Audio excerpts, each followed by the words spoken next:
After the mysterious sonic attacks in Cuba, doctors made an alarming discovery about the victims. After more than 50 years of what can only be described as bitterly antagonistic relations between the United States and Cuba, in July 2015, President Obama finally oversaw the resumption of diplomatic ties. But now, after a series of dramatic incidents allegedly involving injury to U.S. diplomats in Cuba, this newfound friendship has been strained to the breaking point. Cuba's stormy relationship with the United States dates back to 1959, when forces led by Fidel Castro took the country's capital, forcing the dictator Fulgencio Batista to flee into exile in Portugal. In fact, at first the United States favored the Castro-led revolution. It was believed that this might herald a new era of democracy in Latin America. Before we begin, make sure to smash that like button, subscribe to our channel, and click the notification bell for more amazing videos. However, the honeymoon was to prove short-lived. Castro legitimized the Communist Party in Cuba. There were large-scale expropriations of agricultural land, and many people were executed by the communist regime.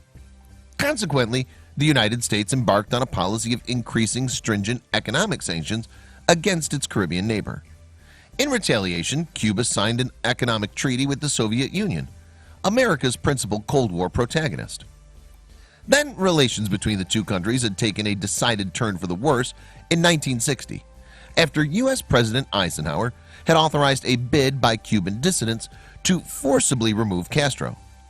This became known as the Bay of Pigs invasion, an operation mounted in April 1961.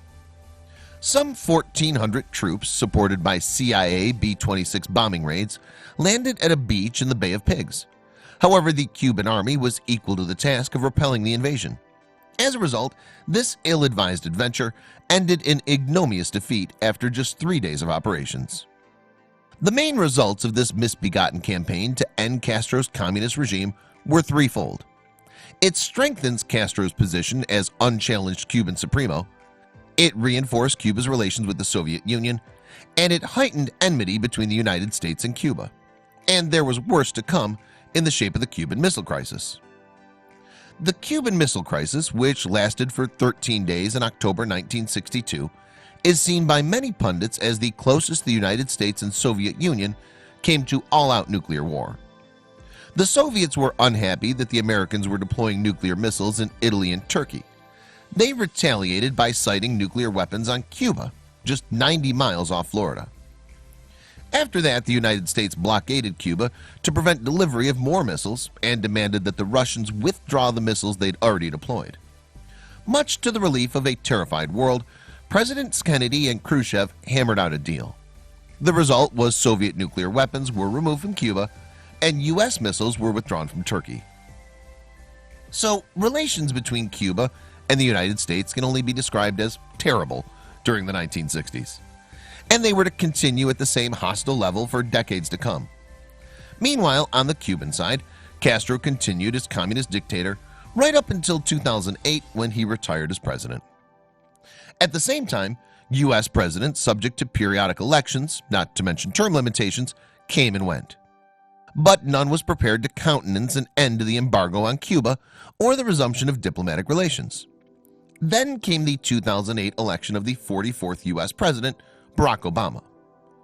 In 2014, Obama moved to end the impasse with Cuba. Diplomatic relations were re-established and the U.S. Embassy in Havana was reopened, as was the Cuban Embassy in Washington. Both had been shuttered since 1961. Next, the United States relaxed trade restrictions and loosened restrictions on travel to Cuba by American citizens. In a final symbol of the rapprochement between the two countries, Obama traveled to Cuba in March 2016. The first U.S. president to do so since 1928. There, he met the second President Castro, Raul. Raul Castro had succeeded his brother Fidel as Cuban leader in 2008. All of this seemed like a rosy dawn to a newly normalized and friendly relationship between the United States and Cuba, with the Cold War conflict definitively consigned to history. But then something strange started to happen, not long after Obama's Cuban visit. It was in late 2016 that some American staff at the U.S. Embassy in Cuba began to report that they were suffering some peculiar and unsettling symptoms. These mystery ailments included loss of hearing, difficulties with speech and recalling words, and an inability to concentrate properly. Now there was talk of unpleasantly discordant noises experienced by those suffering from symptoms. Furthermore, one diplomat said that he'd heard such noises in his hotel bedroom in Havana. Weirdly, it turned out when he'd changed position within the room, the noises disappeared, only to reappear when he moved back to his original position. Speaking to The Guardian, Fulton Armstrong, an ex-CIA man who had operated in Havana before the U.S. Embassy reopened for business, said, "None of this has a reasonable explanation. It's just mystery after mystery after mystery." And suspicions began to grow that U.S. officials were being targeted by some kind of sonic beams. Eventually, 24 American government staffers and their partners who had been stationed in Havana were reported to have experienced the strange and inexplicable symptoms, both in hotels or in their homes. In addition, some Canadian officials also reported these ailments. In December 2017, U.S. Secretary of State Rex Tillerson told the Associated Press that he was convinced these were targeted attacks. Doctors began to examine the victims of these attacks, and their findings made sobering reading. Subsequently, tests revealed that staff who'd worked at the embassy had observable changes to the white matter tracts in their brain, tracts that allow messages to pass across the brain. Nevertheless, Cuban officials have been adamant that they know nothing about attacks on U.S. personnel serving in Havana.